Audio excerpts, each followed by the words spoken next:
राणी देख आपला घर कोण रवाना आयाला बाई आव ना बस ना तामी जाओ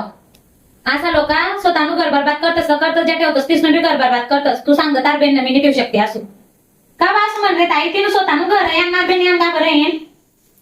काय व्हायला बाई गुन्हो तिसने मायनं होतं तिसनं मारवर हात उचले म्हणून संतापा मी घरून निघे देखी कसलं संताप सती ना आई मी समजाडस तुम्ही चिंता नको करू बाई आपल्या लोक सोड संताप करेन आपलं नुकसान बस 2-3 दिन या राहायच्या त्या संताप शांत राहायच्या ना तेव्हा चालली जा बस तुम्ही पाणी देऊस आई जाओ मनाने करणार बस आणते राणी काय भाजी येऊ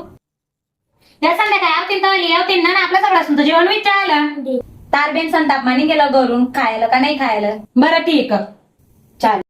लबे आटली काय खडूस सतार सासू कस काय सहन घेन करस तू खडूस कोणी रतुनी बाई परिवार बलायसाठी खडूस बनू पडस तार नवरांगत मान नवरो कधी मला ऐकून राहतो ना तर मी काहीच शिरी कर टाकते तू गैरी मोठी गलत फॅमी मा बाई नवरा बी त्याच बायकोनं ऐकतस जी बायको ते सामायनो ऐकस विश्वास नसेल ना तू ना तर आज मी देख जो ऐकत मी ना काही बी सांगा जावा का तोंड फिरायला येतस नाही तर बाहेर चाला जातस काय बुराई करीन तो कोणतो आंडोर ऐकेन कारण की बायको आहे नवराने कमाई खावाना आयल रस आणि माईनं स्वतःनी कमाई खावाडी सण आंडोर न वाढेल आयल रस बलाईन मस्त का आपण बी खुश राहून तिसने माईनं बी खुश ठेव कोणता कोबटा गोष्टनी सूट बरोबर सांगितली राणी तू का आज काय जाई मी ना वरणबट्टी रांधेल होती माझ्या सासून पोटू केली तू माझ्या सासू सांगे ना माझ्यासाठी पिकी खिचडी रांध आणि मी सांगितली की वरणबट्टी खायलो काय गोष्ट तार पाहुणा नाही केली मग तार पाहुणं म्हणे की बा आईनं पोटू केली तर तू पिकी खिचडी करत तर मी बी बोली की आईन तेच नका हॉटेल समजिले का जे पटीन ते रांधायला लावतील जे पटीन ते रांधायला लावतील असू काय आहे की आणि संतापमा तिसनं मालावर हात उचले आणि मी बी संतापमा घरून निघे सांगितली की त्या ज्या घर माझी इज्जत मी त्यांना बरवू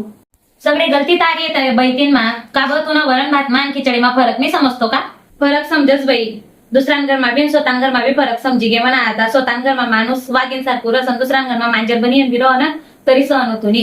चालीन जेवस मी रांधी आयल घरच खाईलीस कोण आहे का तीस न चालीन चांगलं जे कोण आहे घेत